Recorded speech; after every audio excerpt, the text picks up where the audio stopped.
Y tal vez ya el último punto, y los quiero invitar a Eduardo y a Horacio, y también a Ernesto, que estás acá en la plataforma, para que aparezcas, si pueden hacerlo, para que hablemos un poco de esto, de la encuesta. Yo creo que Horacio va a abrir un poco comentando algunos de los puntos de cómo se hizo la encuesta, los tiempos, y Eduardo va a poner más énfasis en el contenido. Y yo por último le voy a ayudar a Eduardo en algunos de los contenidos que él crea conveniente, y voy a hacer un pequeño cierre o un resumen de todo lo que hemos vivido, las extraordinarias presentaciones que hemos tenido. Así que adelante, Horacio, si puedes compartir pantalla entonces.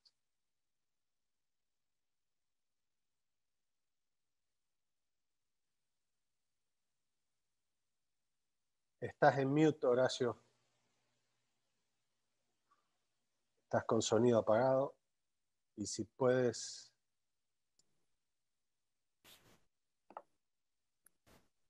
Sí, gracias, Ricardo. Me voy a referir brevemente a las generalidades, al marco en donde se hizo la encuesta. Esta es una encuesta que se realizó online entre enero y marzo. ¿Quiénes respondieron? Respondieron 357 personas, representantes de medios de comunicación de 23 países. Como pueden ver, México es el país con más cantidad de respuestas, 91, Colombia 46, Argentina 39, Ecuador 21, Venezuela 19, Perú 18, Honduras 15, Guatemala y República Dominicana 11, Estados Unidos 10, incluyendo Editor and Publisher de Mike Linder, que estuvo hoy en la mañana, Bolivia y Costa Rica 9, Nicaragua, Panamá y Paraguay 8, Chile 7, El Salvador 6, Brasil 5, Uruguay 4, Canadá, Cuba, Puerto Rico y Jamaica 1. ¿Quiénes respondieron? Esto es interesante porque entre director general o director periodístico, editor o dueño, hay más del 50%. Y yo me atrevería a decir que es mucho más, que es más del 50%, porque en esta categoría de otros hay muchos editores, hay muchos propietarios corporativos que también no encontraron apropiado clasificarse en estas otras opciones. En general, lo que quiero decir es que esta es una encuesta a la que respondieron personas en posibilidad, en posición de mando en sus medios, en posición con poder de decisión y a nivel de editores para arriba. También hay muchos gerentes y también hay muchos periodistas y también reporteros gráficos. Finalmente, para entender quiénes son estos medios, básicamente la mayoría de los medios, un 44% son medios muy chicos, 44%, pero cuando sumamos los medios grandes, más de 50, que son casi el 40%, y de 25 a 50 que podríamos llamar medios entre medianos y chicos, que es el 15%, estos dos suman más del 50%. Prácticamente, según lo que vimos en las identificaciones, todos los diarios de cabecera de los principales países o de todos los países están representados. Creemos que en un 75%, un 80% tal vez. Hay muchos medios digital mediano, nativo digital, pero lo interesante sí es que se trata de una composición variopinta de medios que representa diferentes tipos de plataformas, diferentes tipos de contenido. Así que creo que estamos con Ricardo aquí en el Instituto de Prensa y Ernesto, el presidente, contentos con el resultado de esta encuesta, que nos permite entender mejor cuáles son las necesidades de los medios y cómo nosotros desde el Instituto de Prensa podemos responder mejor a esas necesidades. Bueno, Ricardo, hasta aquí la introducción de la encuesta. Gracias, Te doy la Horacio. palabra. Perfecto, muy amable, Horacio. Y ahora sí, No, yo creo que si puedes compartir, por favor, en pantalla para que puedas seguir la conversación, Eduardo, ¿no? Puedes compartir pantalla, Horacio. Y si la puedes poner mejor en pantalla amplia, en presentación, debe tener ahí para que puedas agrandar. Uh, Bueno, mientras vos vas buscando, ahí está un poco mejor. Perfecto.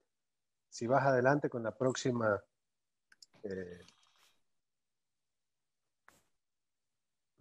ahí yo creo que ya le estamos dando algún material a Eduardo para que nos empiece a hablar. Yo creo que está bastante en sintonía con lo que vos venías expresando sobre el tema de la calidad de los contenidos y el tema de las suscripciones. Yo creo que ahí se atan muy bien ese tema, ¿no? Claro. Es bastante positivo que 23,51% de los entrevistados dicen que necesitan mejorar para poder cobrar por ello. O sea, es la autoevaluación necesaria para que uno se dé cuenta que estamos en un nuevo modelo y para cobrar por él hay que mejorar lo que hay. Pero es también bastante importante el segundo punto que viene, o sea, ya contamos con el modelo de suscripción por contenido, ¿vale?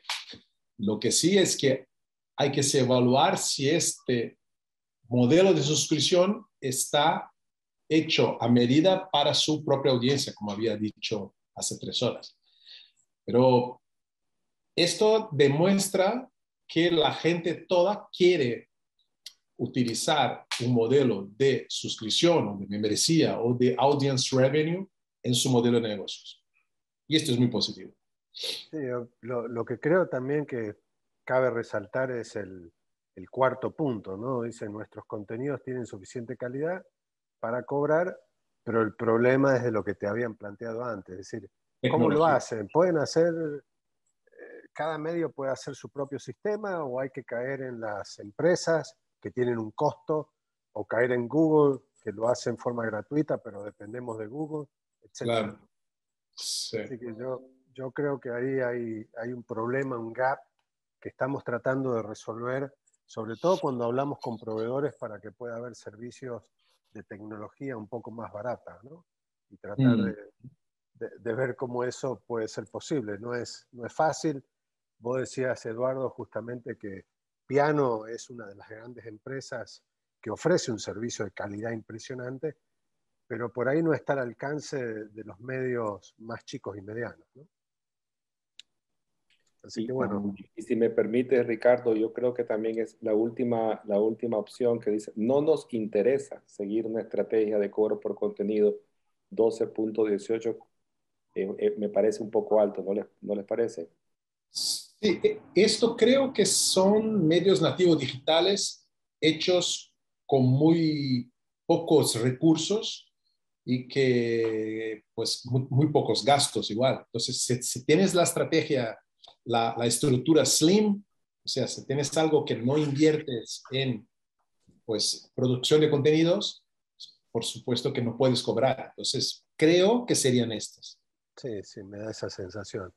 En la próxima lámina, Horacio, por favor, vamos a ver que,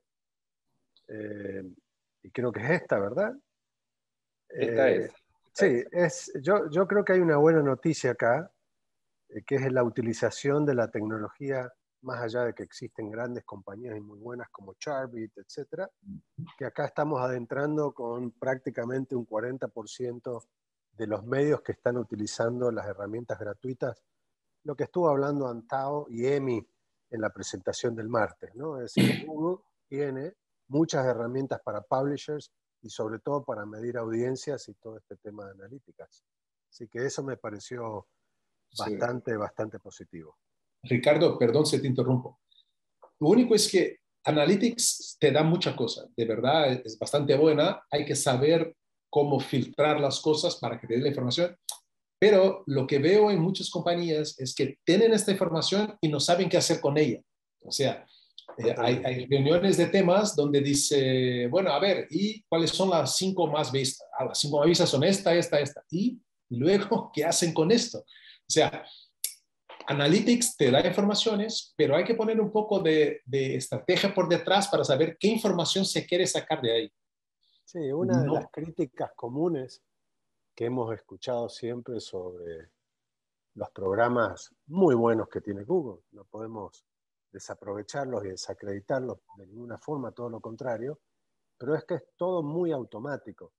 Y nosotros en los medios necesitamos muchas veces coaching, mentorship, explicaciones y que nos lleven un poco de la mano para tratar de crear gente especializada dentro de los medios, que no las hay en muchos casos, ¿no? Entonces creo que claro. tienes razón, es uno de los grandes temas que siempre hablamos y por eso hay grandes publicidades que dicen que lo barato cuesta caro Eso y es, cuando eso uno es. no Yo, tiene un buen permiso, consultor, adelante, adelante Ernesto. voy a tratar de hablar, espero que se me entienda bien. Estoy bastante complicado con una alergia. Pido disculpas. Por favor. La información que brinda Google es interesantísima y los medios regionales, la dificultad que tenemos es qué hacemos con toda esa información. No sabemos cómo utilizarla y no tenemos gente, no podemos poner gente dedicada full time a trabajar esa información, porque tenemos que elegir entre un periodista y un analista de datos. Perfecto, Claro. sí, a eso se suma la Sí, crítica. Por eso decía de lo barato sale caro, porque cuando uno contrata una firma, un consultor que trabaja en esos temas, se lleva más adelante toda esta operación. claro. Pero Ricardo y Ernesto, creo que tiene mucho sentido lo que dicen. Es la realidad, pero en el mundo digital como estamos ahora, un cientista de datos es tan importante porque nos da tanta información al punto que en Globo tenemos 8. Globo cuando hicimos la cuenta se puso 8. Hoy día está muy caro un cientista de datos. Los chavales salen de la universidad ganando doble, 3 veces de un periodista. En Brasil está carísimo traer. Pero muchas veces un part-time, lo que sea, pero una persona que te dé una capacitación al menos, pero que te cuente qué hacer con estas cosas, porque los datos están sobre la mesa y no aprovechamos información preciosa que sale de datos, incluso de analytics. Sí, recuerdo en otras Zip Connect, digo, no son modelos para tenerlos en cuenta porque hay un gap, una brecha abismal entre los medios grandes y los medios chicos. Hablo del New York Times, el Washington Post, que tenían un ratio de contratar un periodista y un cientista de datos. Es decir, ya han descubierto ellos que la forma que necesitan para poder operar una empresa de información es a través de la data, ¿no? Y eso es muy importante. Si quieres, pasamos a la próxima, que creo que lleva lindas respuestas.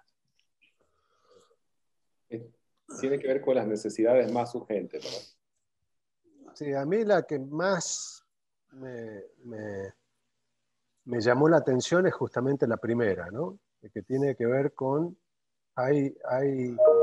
creo que tiene eso un poder de autocrítica de los medios, que obviamente sabemos que tenemos una oferta editorial que hay que mejorarla. Eso me pareció bastante positivo, reconocer la necesidad de aumentar, yo no diría la cantidad como dijo Eduardo en su exposición antes, sino con el tema de la calidad. Estoy de acuerdo contigo. Y veo una cosa muy curiosa, cuando antes del boom digital, cuando todavía el impreso era base de nuestro trabajo, cuando llegabas a una compañía, muchas veces la compañía te decía que sí, tenemos que renovar, hay que hacer un nuevo modelo gráfico. O sea, la capacidad de entender que deberían reinventarse, renovarse, era el modelo gráfico. Y ahora acá aparece con 21% un rediseño web. Y lo que quiero decir es que bien que está solo con 20%, que hay 80% que no creen que eso es la solución. Porque la verdad es que no es la solución. La solución es el número 1, mejorar, ampliar la oferta, cambiar la estrategia y mirar eso. Diseño Sí, es diseño. lo que me llamó la atención que al final de casi todo, hablan también de producir contenidos colaborativos, y eso lo ponen como parte de la oferta editorial, pero lo ponen muy bajo en la escala, como no dándole importancia. Y ese es un tema que ha nacido bastante importante en otros temas. Recuerdo al papá de Ernesto. Ernesto, creo que tenés el micrófono con que hay un Ay, sonido abierto. estático. Sí, no, Ahora un sí, sonido Soy estático. yo. Ah, eras vos, eras vos. Entonces, recuerdo que el papá de Ernesto, hace un tiempo atrás, me llamó desde La Plata, que es un diario, uno de los, yo diría, de los mejores diarios, con una combinación de ser un medio de hiperlocal, muy interesante, pero que tiene que estar, como está en la capital de Buenos Aires, tiene que ser también un medio nacional. Y en aquel momento me llamó para ver qué otros medios conocían la CIP, que iban a estar cubriendo, ya no me acuerdo qué partido en la Libertadores, donde jugaba Estudiantes de La Plata, etcétera, ¿no? Entonces, bueno, hubo un acuerdo entre medios para no gastar tanta plata en corresponsales, sobre todo en épocas que era tan costoso, y esas formas de colaboración son las que creo que están faltando todavía en muchos medios de América Latina, ¿no? Es decir, más coberturas continuas, completas. En los premios de la CIP estamos viendo que está creciendo el tema de las investigaciones periodísticas en conjunto de varios medios, y creo que eso es alentador. Lo que no entendí muy bien en la encuesta, que salga tan bajo eso con un 17%, y cuando hablamos de ampliar la oferta editorial sea lo más alto, ¿no? Y sí, lo que me llamó la atención, lo que decías vos, Eduardo, es que, por ejemplo, los temas que antes eran prioridades pasaron a ser secundarios. Y eso me alegra en cierta forma, porque si uno ve bien abajo de la tabla, ve el rediseño web, que era muy importante en otra época. Uno creía que la transformación digital pasaba por hacer un buen rediseño, cosa que es muy importante. Pero ahora sí, el tema del valor de las noticias, el valor de la verdad que estuvimos viendo con Adrián Pino, ha ganado mucho terreno en los medios. Y eso creo que es una buena noticia cuando hablamos de periodismo de calidad. Es verdad. Me llama poderosamente la atención, Ricardo, Ajá. cómo volcás siempre el tema de discusión al fútbol. Pero me viene bárbaro porque Estudiantes entró otra vez en la Libertadores este año, así Lo que sé. vamos a volver a estar haciendo, buscando periodistas y fotógrafos de otros países para hacer las coberturas de los partidos cuando nos toquen en otros países. Claro, abaratar Así que costos, así que eso es importante. Pero Abaratar costos, pero Ernesto, meter muchos goles.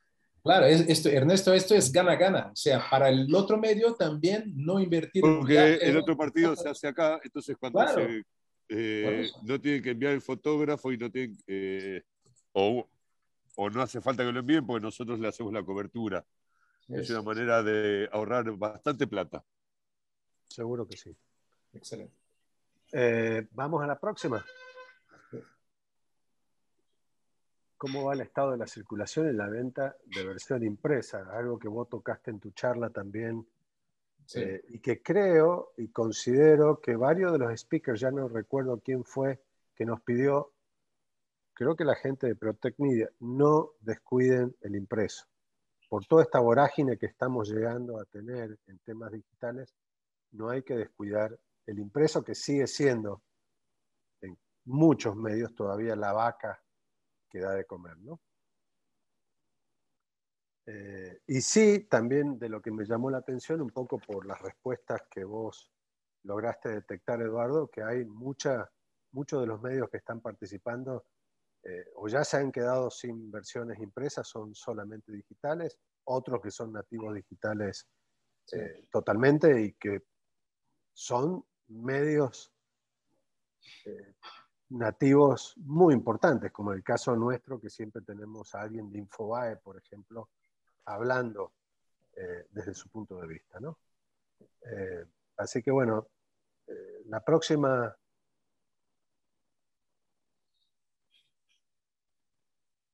Esto creo que también un poco está, o fue demostrando lo que venimos enseñando en los CIP Connect y en las últimas asambleas y los webinars de la CIP. Es decir, los productos digitales están subiendo, se está generando también más visitas de las que había antes debido al tema de la pandemia. Lo explicaba también esta mañana nuestra colega del país con el tema del podcasting, cómo la pandemia ha derivado a generar otro tipo de contenidos o plataformas diferentes para comunicar, ¿no? Creo que fue parte de... Sí. Lo preocupante aquí, Ricardo, es que si hacemos el recorte de pandemia, por supuesto, al principio todos los medios crecieron y luego cayeron normal. Pero si hacemos el recorte sin hablar de pandemia, hablando de marzo 2022 con noviembre 2019, deberían los medios haber crecido. O sea, aunque sacamos la pandemia, el comportamiento natural digital de un medio es crecer un poquito, crecer, crecer. Y acá preocupa porque un 50, casi 50% es igual o menos que tenían antes. Entonces, es para tener un semáforo amarillo acá. Deberíamos, la tendencia digital es crecer, crecer, crecer, porque no hemos llegado al máximo de donde se puede llegar. Entonces, los que están estables o cayendo, semáforo amarillo. Perfecto.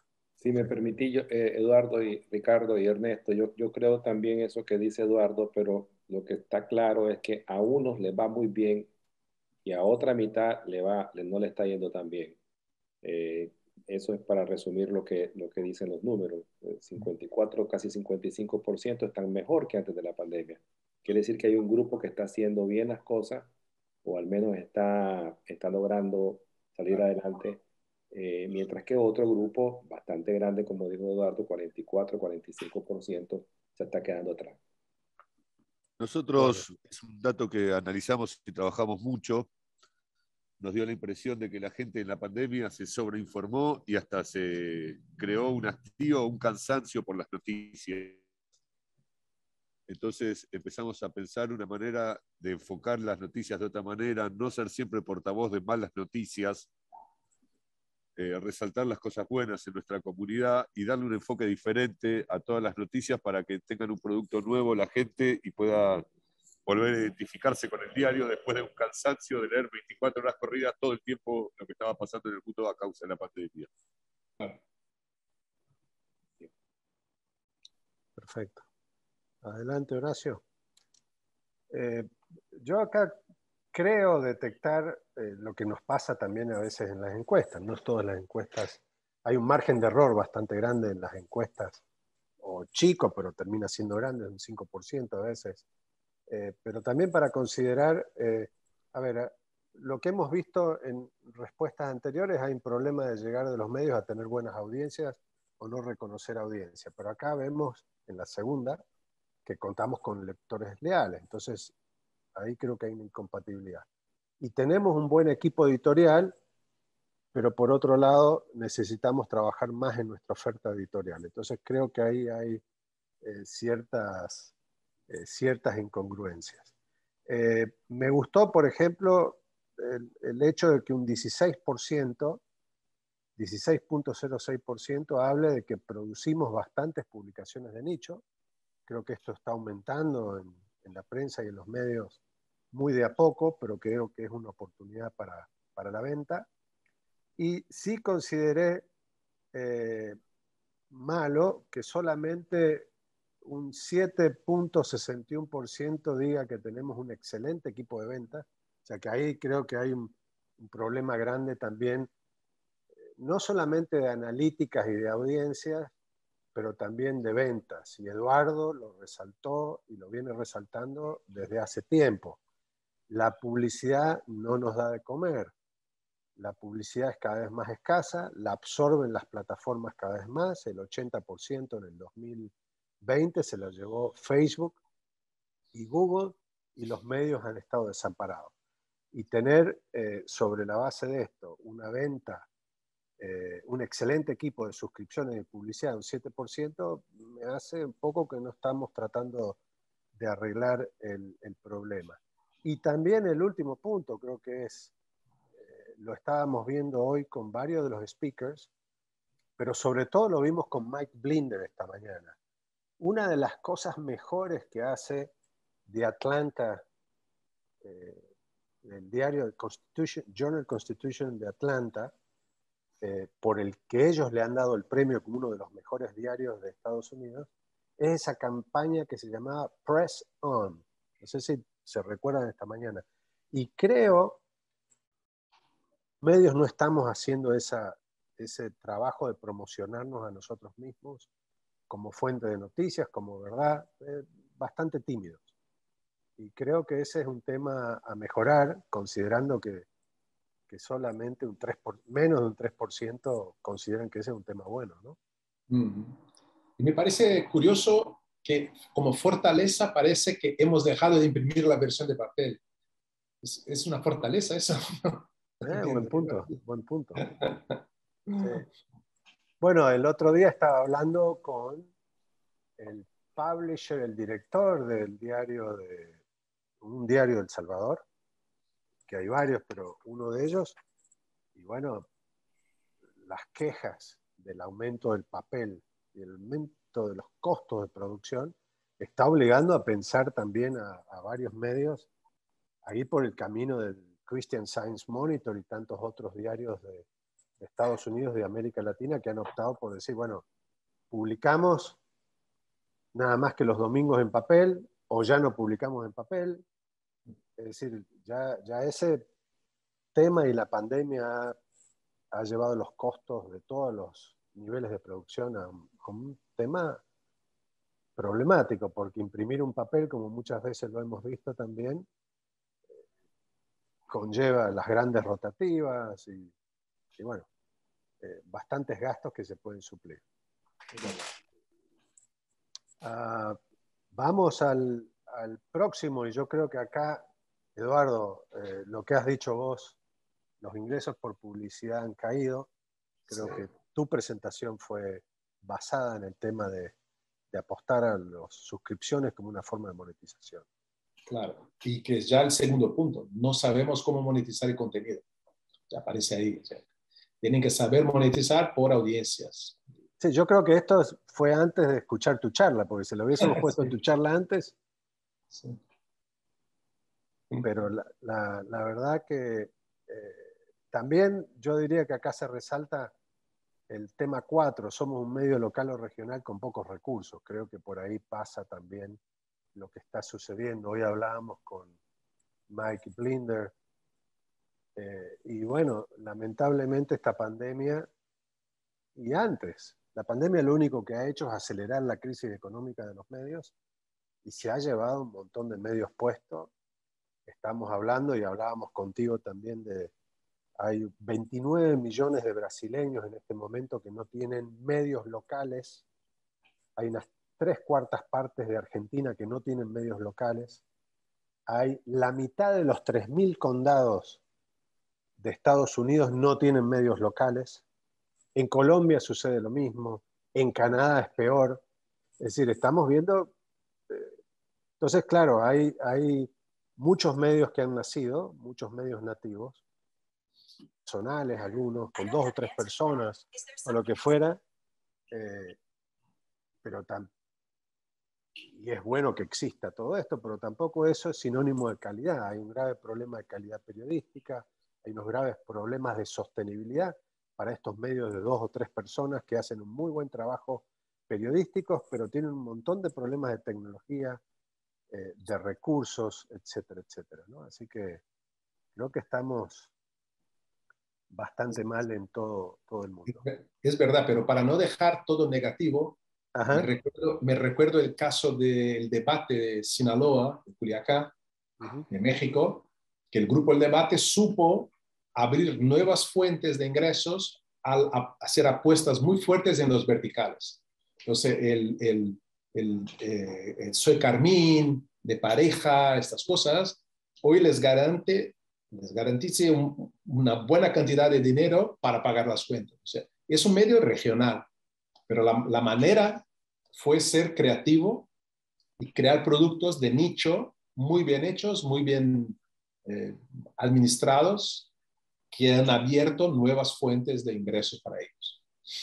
Sí, y después algo que preocupa también, si vemos la respuesta del 23.50%, que respondieron 82, tenemos un problema de recursos humanos. Esto lo dijo incluso la gente del comercio, y esta mañana lo repitió la gente del país, que son medios grandes, y lo dijiste vos, Eduardo, en tu presentación. El tema de recursos humanos y de talento, y de absorber talento para los medios que no tienen como para pagar de repente grandes sueldos que se consiguen en otras empresas privadas, es un problema. El mentorship, el fabricar talento dentro de los diarios, es otro problema de los medios, ¿no? Bueno, y el próximo punto que tiene que ver con las asesorías externas para muchos de estos medios chicos que no las pueden costear, y lo que ya vimos en otras partes de esta presentación, de esta encuesta, es la consideración de falta de acceso a las nuevas tecnologías. Es decir, ese es un tema con el que vamos a tener que convivir, y a veces va a haber que los medios van a tener que elegir a un cientista de datos sobre alguien que fabrique información, ¿no? Así que estamos en uno de los grandes problemas, uno de los dilemas, diría, del periodismo actual. Encontrar talento y mantener talento. Así como decías vos, Eduardo, que no solamente hay que hacer lectores, sino mantenerlos, los suscriptores, eso es. el talento también es un problema.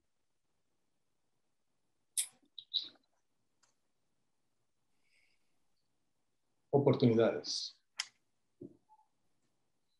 Bueno, acá es un poco la encuesta, creo que se transforma en algo un poco tricky, un poco en ver qué es lo que uno cree que necesita hacer. Y acá las respuestas fueron muy, yo diría, sincrónicas con lo que venimos hablando en SIP Connect, ¿no? Estuvimos hablando en toda esta SIP Connect y en las anteriores de la necesidad de buscar nuevas audiencias, de llegar a audiencias que no son parte del periodismo tradicional. Estuvimos ofreciendo ejemplos de NFTs, de eSports, etc. Creo que lo otro importante que la gente advierte, bueno, los ingresos publicitarios que se han esfumado, hay formas de conseguirlo. Mike Blinder esta mañana nos ofreció algo que muchos medios lo están haciendo y que causa ciertas controversias, pero es el tema del branded content, ¿no? Es decir, formas diferentes de crear incluso contenidos para llegar a tener mayores ingresos, y todo lo que has dicho vos también, Eduardo, en la tercera vertiente, membresía, suscripciones y eventos, ¿no? Es decir, Claro. muchos medios como mostraste en Porto Alegre y Globo que están trabajando en esos. Sí. Lo que acá no vi, que está la inversión en podcasting por abajo de videos, y hoy nos estaba explicando la colega del país que podcasting se está revitalizando por sobre los videos, ¿no? De que todos estos años estuvimos viendo cómo los medios necesitamos cada vez más audiovisual. Pero ahora ella nos está ofreciendo otra vertiente, que es el audio, está siendo mucho más potente que lo audiovisual. Así que ese es un tema interesante y que posiblemente vaya a ir creciendo, ¿no? Me parece que sí, y otra vez volviendo a los branded content, hay algunos players acá que están haciendo muy bien. Hemos visto en SIP Connect hace 2-3 años ejemplos del tiempo de Bogotá, por ejemplo, que sabe hacer muy bien los branded content. Año pasado hemos visto Globo, que nos ha enseñado cosas igual. O sea, es algo para meterse en serio. El branded, que no es publireportaje, que es branded content, es diferente. O sea, son formas no convencionales de generar ingresos. Y estas cosas hay que llevar en serio. Y hay que tener mucha atención para no contaminar tu contenido, porque es tu fortaleza. Entonces, es una ecuación muy estrecha, pero que hay que seguirla. Yo creo que la próxima diapositiva o lámina Horacio, esta tranquilamente se desprende de la charla tuya, Eduardo. Ahí está. Sí, las suscripciones, microsuscripciones, eventos, alianzas, publicaciones de nicho, todo esto por arriba de 40%, me parece bien, bien. Venta de servicios, hemos visto el año pasado, bien. Donaciones, y me alegra que estas 6 cosas están muy por arriba de líneas de crédito, incentivos de gobierno, que en Suiza, que debería ser ley, acaban de rechazar, han hecho un acuerdo y luego la población dijo que no quiere hacer el pago a los medios. Entonces, me parece que sí, me alegra que son 6 opciones autónomas de medios y que no dependen de terceros. A ver, yo comentaría en las últimas 2 que me parecen interesantes que se hayan traído a la mesa. Las líneas de créditos e incentivos que otorgan gobiernos. Hay una ley de local journalism, de periodismo local, que no sucedió en Estados Unidos porque hay siempre un valor intrínseca de la independencia y la libertad de prensa por sobre platas de gobiernos. A diferencia de lo que sucede en muchos países de Europa, donde los gobiernos dan incentivos o subsidios a los medios, ¿no?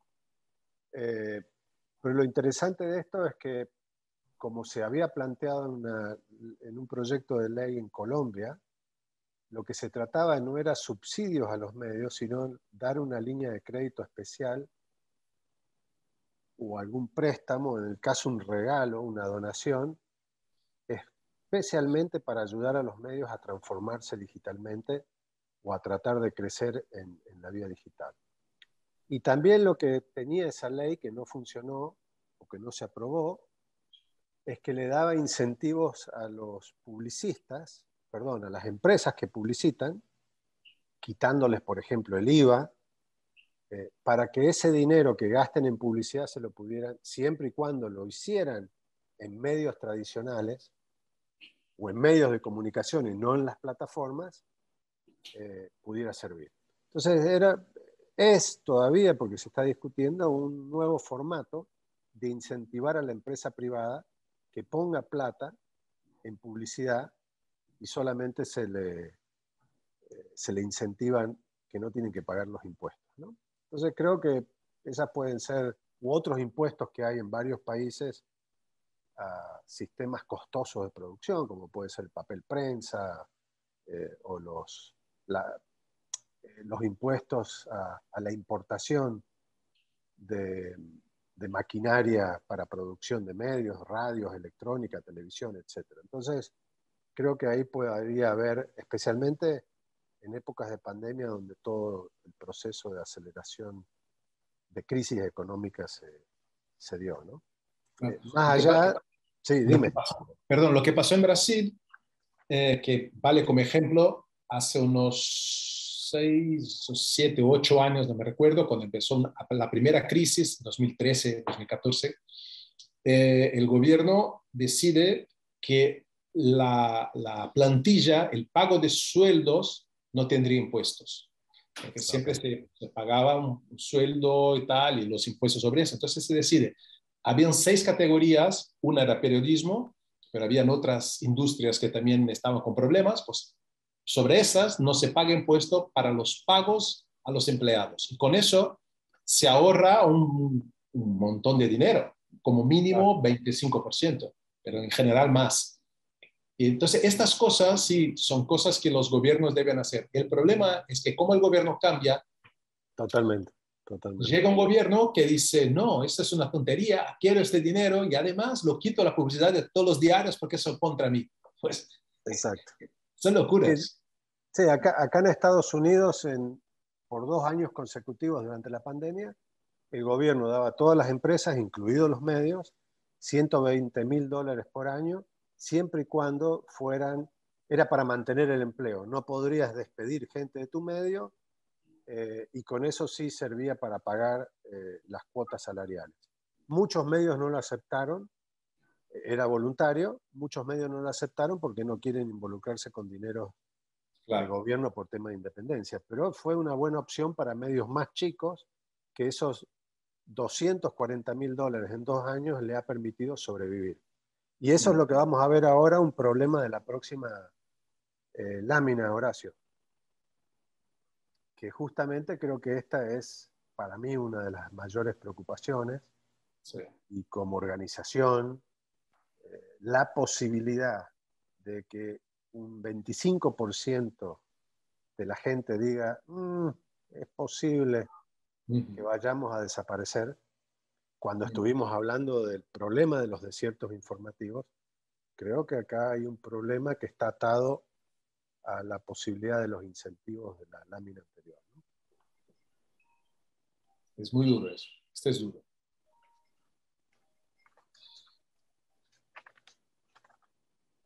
Muy bien, vamos para la próxima y yo me quedo con esa que me molesta en la cabeza. Sí. Vamos a una que tiene que, la próxima lámina tiene que ver mucho con esto y que es algo que creo que los medios y Google ha ya lanzado un proyecto, por ejemplo, como Showcase, que hablábamos esta mañana con Eduardo, que tiene que ver con el tema de incentivo de pagos por contenidos a los medios. Y acá la pregunta es que definitivamente el 44% dice que sí, que sería bueno que Google y Facebook aporten a la viabilidad económica de los medios. Acá, para que se entienda, es que Google y Facebook están usando los contenidos de los medios donde ellos monetizan y ganan en publicidad, y es donde los medios quieren tener parte de esa ganancia, ¿no? Como lo que hablaba esta mañana o lo que hablaban nuestros amigos de News2Go, que es sobre el derecho a la propiedad de los contenidos. Yo te diría dos cosas un poco duras acá. La primera es que el showcase, que puede ser solución para algunos, es una solución a corto plazo, porque es un dinero que viene y son acuerdos de compra de contenidos. Pero ojo, porque el showcase en verdad es una curaduría de contenidos de muchas fuentes. Entonces, la consecuencia natural es que la audiencia deja de ser tu cliente de tu marca, para ser cliente showcase. Y no me importa de dónde viene el contenido, si viene del diario A, B o C, porque encuentro lo que quiero por mi comportamiento en showcase. Esto es showcase, es una programación hecha de algoritmos que entiende tus necesidades y tus habitudes y te ofrece una pantalla, digamos, una primera página, un primer scroll, hecho con notas que básicamente por tu perfil te interesarían. Entonces, si la nota viene de Córdoba, de Rosario o de Mendoza, me da igual, porque lo que quiero es el contenido. Y esto me quita mi fidelización a la marca de Córdoba, a la marca de Mendoza, a la marca de Rosario. Es un problema muy serio eso. Entonces hay que mirarlo pues, con mucha calma, porque tenemos el riesgo de perder nuestra audiencia, ¿no? Entonces, y la segunda cosa es que cuando somos muy dependientes de programática, lamentablemente la programática está en manos de estos dos grandes players, la gran programática, llega un punto, y yo tengo ejemplos de eso, que vas a ofrecer con tu departamento comercial una publicidad a Coca-Cola. Y Coca-Cola dice, ¿cuánto me cuesta? No sé, $10. Pues yo con este otro, con programática, lo compro en tu propio site a $1. ¿Por qué te voy a pagar 10 si tengo el acceso a tu propio con 1? Entonces, son problemas que mi consejo para eso es no atirarse de cabeza inmediatamente donde aparece que tiene la comida. ¿Sabe? Tranquilo. Hay cosas buenas, hay que discutirlo y puede ser soluciones, pero con mucho pensamiento y mucha estrategia. Hay un reclamo que la CIP se ha sumado a muchísimas otras organizaciones de prensa, incluida ANJ de Brasil, en donde se pide, no por Showcase en particular, sino en general, que haya un pago por el contenido que utilizan las Claro. grandes plataformas. Cuando vehiculizan la publicidad, ellos ganan plata por eso. Segundo, también la opacidad o el reclamo de que haya más transparencia en el tema de los algoritmos, en todo este tema. Y tercero, que no es menos importante también, y se sabe que hay muchísimas, como ha pasado ahora en la Comunidad Europea, que ha puesto una demanda contra Google por el monopolio del uso y ser juez y parte en el tema de la publicidad, porque en realidad no es que los medios hayan perdido la plata de la publicidad que se fue a Google y Facebook, es porque la publicidad en tu propio medio es mucho más barata acceder a ella a través de Google y Facebook que en tu propio medio. Entonces, bueno, se le ha sacado el negocio de las manos a los medios y es imposible luchar contra toda una gran tecnología que facilita todo esto, ¿no? Entonces, las demandas que existen ahora y los proyectos de ley, también incluso en Estados Unidos, tienden a esto, a tratar de destrabar este tema de que las grandes plataformas sean juez y parte, distribuidores de publicidad, impongan las reglas de publicidad. Así que no son transparentes, eso es. Sí. Próxima, yo creo que acá vemos, si tuviese que escoger, muchos se van por esto de un acuerdo con plataformas antes que un muro de pago, que es un poco el problema que vos mostrabas esta mañana, Eduardo, ¿no? Eso es. Eso No hay es. confianza de repente en la propia calidad de los contenidos para hacer una suscripción de pago y es más fácil ir a buscar lo que hay en programática o lo que las plataformas nos pueden dar. Es la solución a corto plazo, que es malo. Yo si fuera director de ventas de un diario, aunque el acuerdo con las grandes plataformas es más fácil, pero yo iría totalmente para el otro lado. O sea, esta es una parte que está casi garantizada. Entonces vamos por la otra, la parte más difícil, que es venta directa, que es proponer y tal, que el resultado será mucho más interesante y tienes el control. Pero entiendo que es más fácil y que aparecen acá. Está bien. Bueno, muy bien. Aquí dejamos, Horacio, con las filminas. Después, sí, por lo que preguntaban, las vamos a compartir con todos ustedes. No sé si Horacio la va a mandar también después cuando les mande los videos mañana y le podemos hacer esto. Y yo quiero, bueno, hacer un par de reflexiones ya para dejarlos libres y que se pongan a trabajar, porque también hay que hacer periodismo y no estemos en conferencias. Pero bueno, yo diría como reflexiones, a mí me pareció, y después por favor, Eduardo, también salta cuando tú puedas. Yo creo que esta SIP Connect estuvimos hablando del futuro, pero en realidad ya estamos hablando del presente, ¿no? Para nosotros los periodistas. Creo que eso lo dijo muy bien Martelli, en ello el reclamo total de Raimundo Soto en la primera conferencia es que el público quiere interactividad, el público quiere participar, es necesaria una inversión importante de tecnología, algo que los medios tienen problemas para acceder, pero ya hemos dado ejemplos de cómo debemos estar totalmente conscientes de que la tecnología para la experimentación es importante. Hemos tenido, yo diría, la participación muy noble de Martelli y de La Nación para hablarnos de cómo hace o qué hace y para qué sirve un departamento de innovación. Y no solamente en las áreas de periodismo, sino en todas las áreas de un medio. Creo que eso un poco prepararnos para el futuro que es presente es lo que nos invitó Antonio Lorenzo cuando él se autodenomina corresponsal del metaverso, ¿no? Es decir, ¿para qué sirve el Web3?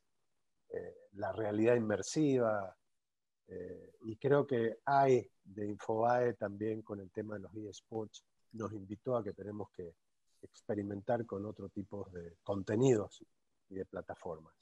Llegar a nuevas audiencias, creo que Zip Connect dio muchas pautas de cómo utilizar la inteligencia artificial, lo hemos visto con los bots de creación de contenidos, pero también con la producción propia de medios digitales convertidos en papel escrito,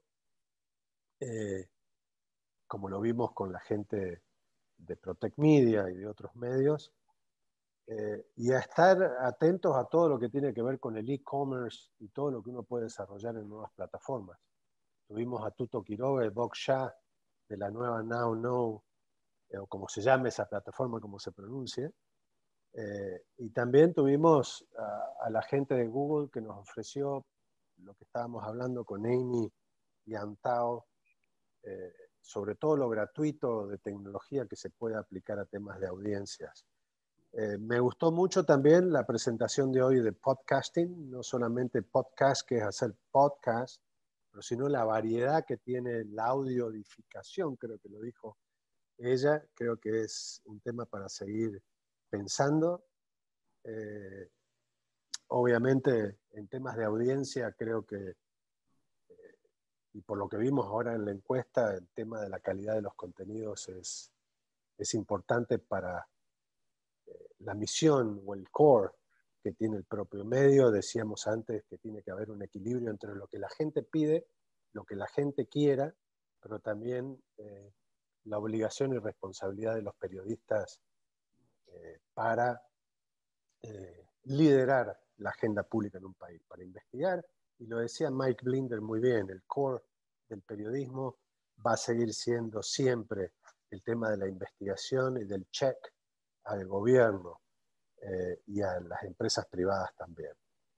Creo que eso apuntó también bastante a la calidad de contenidos, Eduardo, para hablar de estos tres mundos que hay que pensar en cómo, gracias a ese contenido, podemos generar también ganancias, monetizar a través del modelo de suscripción, de membresías o de la creación de eventos u otras formas de audiencia y de revenue de audiencia que tenemos que aventurarnos. Me gustó mucho lo que aprendimos de los 10 casos de medios de Estados Unidos, que lo podemos replicar en América Latina, y creo que fue una excelente exposición y lo podemos hacer con la CIP, de encontrar cositas exitosas que hacen los medios en comunidades pequeñas o medianas o grandes, porque nos dio un poco la esperanza de que no hay que ser medios inmensos y grandes para poder hacer comunidad, periodismo local y buen periodismo. Perfecto. Creo que ahí lo explicamos muy bien esta mañana y en el transcurso de los días. No importa tanto la cantidad ni el tamaño de un medio de comunicación, sino importa la calidad y la consistencia de esa calidad a través del tiempo para generar loyalty, para generar compromiso de la audiencia y lealtad, me salió la palabra, lealtad de la audiencia. Creo que lo más importante de todos es que estuvimos discutiendo en estos 3 días de la necesidad de entender la tecnología, de asimilar la tecnología, de crear nuevas audiencias, buscarlas donde están la gente de los NFT, donde están los eSports, otras audiencias que necesitamos atraer a nuestros contenidos, porque no podemos hacer buenos contenidos y dejarlos ahí. Creo que ahí estuvo muy bien ese ejemplo de lo que hace el diario de Atlanta para traer los contenidos a audiencias jóvenes sobre el valor importante que tiene el periodismo para una sociedad democrática. Y ya algo que hace unos días, no sé si lo han visto, pero salió un muy buen informe de la UNESCO que habla del periodismo como bien público, y prácticamente es hablar de la calidad de los contenidos y lo que hemos hecho acá.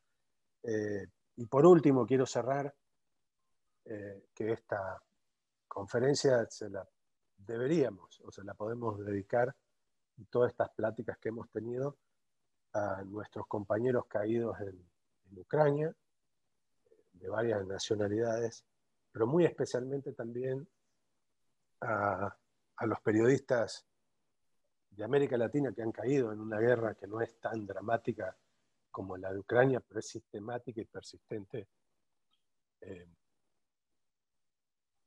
a través del tiempo, como es la guerra contra el narco y la corrupción y el colinde con la administración pública. Y en ese caso, por ejemplo, no dejo de nombrar a Armando Linares, que fue asesinado ayer en México, pero que también con él fue asesinado el Monitor Michoacán, donde él trabajaba, y su director dijo, se acabó, cierro el medio, no somos más periodistas. Y creo que tal vez esa es una reflexión que podemos hacer desde la CIP, de cómo podemos combatir entre todos los medios y organizaciones como las nuestras el tema de la falta de libertad de prensa en toda América. Eduardo, te dejo un minuto para que cierres. Pues nada, esta última información es durísima, la guerra invisible casi, ¿no? Son muchos compañeros en América Latina muertos, en Brasil, en Argentina y sobre todo en México. Hemos visto lo que está pasando en Nicaragua, donde los dueños de un diario están encarcelados con juicios absurdos. Y nada, tenemos que seguir peleando porque esto que nos da ganas de hacer mejor periodismo cada día. Pues muchas gracias por invitarme, muchas gracias por todo. Felicito a toda la gente por este encuentro y nada, que devuelva la palabra. Muy bien, muchas gracias Eduardo, gracias Ernesto por estar siempre, muy particularmente gracias Horacio por haber trabajado tanto para esta CIP Connect junto con Marta y otra gente de nuestro equipo. Y bueno, los esperamos en los webinars de los jueves, los vamos a invitar para la próxima. Gracias a vos Ernesto, los vamos a invitar Ricardo, a... Adelante, por favor, adelante. Bueno, y a toda la gente por habernos acompañado estos tres días. Así es, así es.